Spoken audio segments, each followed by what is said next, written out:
اعوذ باللہ من الشیطان الرجیم بسم اللہ الرحمن الرحیم۔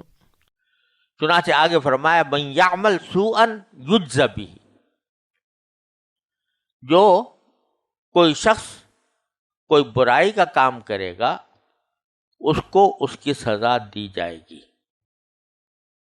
اور ولا یجد لہ من دون اللہ ولیا ولا نصیرا، اور اللہ کے سوا اسے اپنا کوئی یار و مددگار نہیں ملے گا۔ یعنی محض اس بنا پر کہ تم فلاں خاندان سے تعلق رکھتے ہو یا فلاں نبی کے امتی ہو، محض اس بنا پر تمہارے گناہوں کی سزا تمہیں نہ ملے، یہ نہیں ہوگا، سزا ملے گی، اور تمہارے لیے اللہ کے سوا کوئی اور یار و مددگار بھی نہیں ہوگا۔ جب یہ آیت کریمہ نازل ہوئی تو صحابہ کرام کو بڑی سخت تشویش ہوئی کہ اس کا مطلب تو یہ ہوا کہ کوئی چھوٹی سے چھوٹی غلطی بھی اگر سرزد ہوئی ہے تو آخرت میں اس کی سزا ضرور ملے گی۔ اور حضرت صدیق اکبر رضی اللہ تعالیٰ عنہ سے بھی ترمذی وغیرہ میں روایت ہے کہ جب رسول کریم صلی اللہ علیہ وسلم نے یہ آیت سنائی کہ من یعمل سوءا یجز بہ، تو ان پر یہ اثر ہوا جیسے کمر ٹوٹ گئی ہو۔ تو اس پر رسول کریم صلی اللہ علیہ وسلم سے حضرت صدیق اکبر نے یہ عرض کیا کہ ہم میں سے کون ایسا ہے جس نے کوئی برائی نہیں کی ہو، اور جب ہر برائی کی جزا ملنی ہے تو ہم میں سے کون بچے گا؟ اس کے جواب میں رسول کریم صلی اللہ علیہ وسلم نے بڑی تسلی دی اور یہ فرمایا کہ اے ابو بکر، آپ اور آپ کے مومن بھائی فکر نہ کریں، کیونکہ دنیا کی تکلیفوں کے ذریعے آپ لوگوں کے گناہوں کا کفارہ ہو جاتا ہے۔ اور ایک روایت میں ہے کہ آپ نے صدیق اکبر سے پوچھا کہ کیا آپ بیمار نہیں ہوتے، کیا آپ کو کبھی کوئی مصیبت غم نہیں پہنچتا؟ جب صدیق اکبر نے عرض کیا کہ بے شک یہ سب چیزیں پہنچتی ہیں، تو آپ نے فرمایا کہ بس تمہارے سیئات کی یہی جزا ہے۔ تو تسلی یہ دی گئی کہ ویسے تو اللہ تبارک و تعالیٰ کا قانون یہی ہے کہ جو شخص بھی کوئی غلطی کرے گا، ناجائز کام کرے گا، اس کو ضرور سزا ملے گی، لیکن ضروری نہیں کہ وہ سزا آخرت ہی میں ملے۔ مومن کو بہت سے گناہوں کی سزا یہاں دنیا میں اس طرح دے دی جاتی ہے کہ اس کو کوئی صدمہ پہنچ جاتا ہے، اس کو کوئی تکلیف پہنچ جاتی ہے، کوئی بیماری لاحق ہو جاتی ہے، اللہ تعالیٰ یہیں پر اس کا حساب چکا دیتے ہیں۔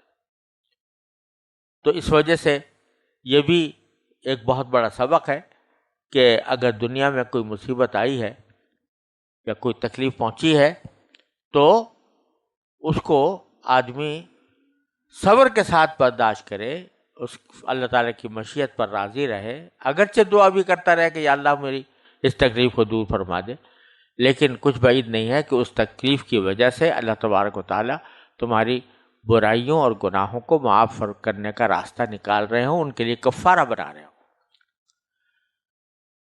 اور یہ حدیث تو معروف ہی ہے کہ رسول کریم صلی اللہ علیہ وسلم فرمایا کہ ایک مومن کو اگر کوئی تشویش بھی لاحق ہوتی ہے تو اللہ تبارک و تعالیٰ اس کو بھی اس کے گناہوں کا کفارہ کرتے ہیں، اور اگر کسی کے نامہ اعمال میں گناہ نہ ہو تو وہ چیز اس کے درجات کی بلندی کا سبب بنتی ہے۔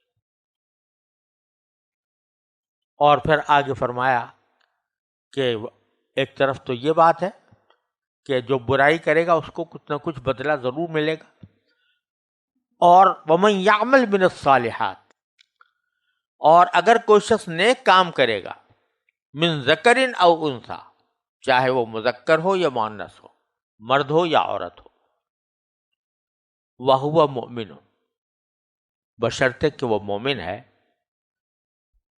تو فَأُولَئِكَ يَدْخُلُونَ الْجَنَّةَ، تو ایسے لوگ جنت میں داخل ہوں گے، وَلَا يُظْلَمُونَ نَقِيرًا، اور ان پر اتنا ظلم بھی نہیں ہوگا جتنا کہ کھجور کی گٹھلی کے اندر شگاف ہوتا ہے.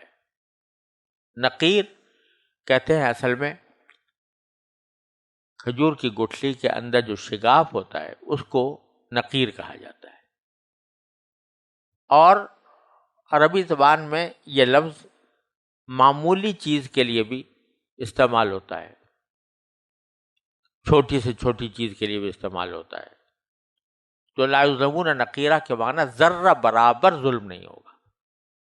کھجور کی گٹھلی کے شگاف کے برابر بھی ظلم نہیں ہوگا، یعنی ذرہ برابر بھی ادنا درجے کا ظلم بھی نہیں ہوگا.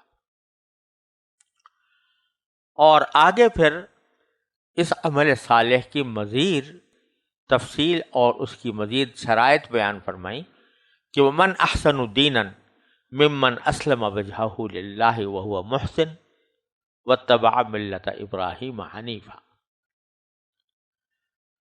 کہ اس سے بہتر کس کا دین ہوگا.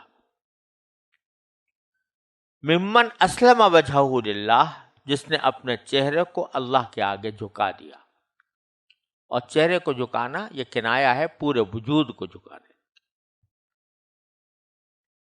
اور جبکہ وہ نیکی کا خوگر بھی ہو، اور جس نے سیدھے سچے ابراہیم کے دین کی پیروی کی ہو، جن کو اللہ تبارک و تعالی نے اپنا خاص دوست بنا لیا تھا. تو یہاں اللہ تبارک و تعالی نے کسی کے نیک عمل کی قبولیت اور اس کے دین کی اچھائی کے لیے 3 صفات بیان فرمائی.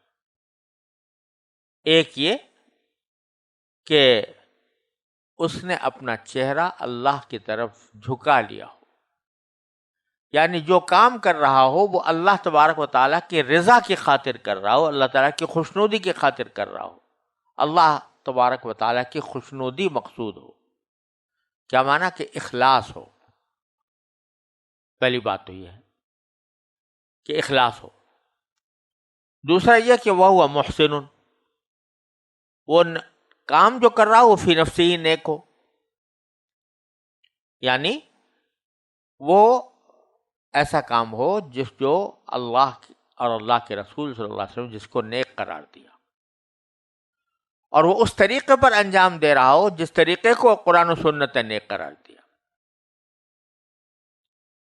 اور اس کا راستہ یہ ہے کہ سنت کی اتباع میں وہ کام کر رہا ہو.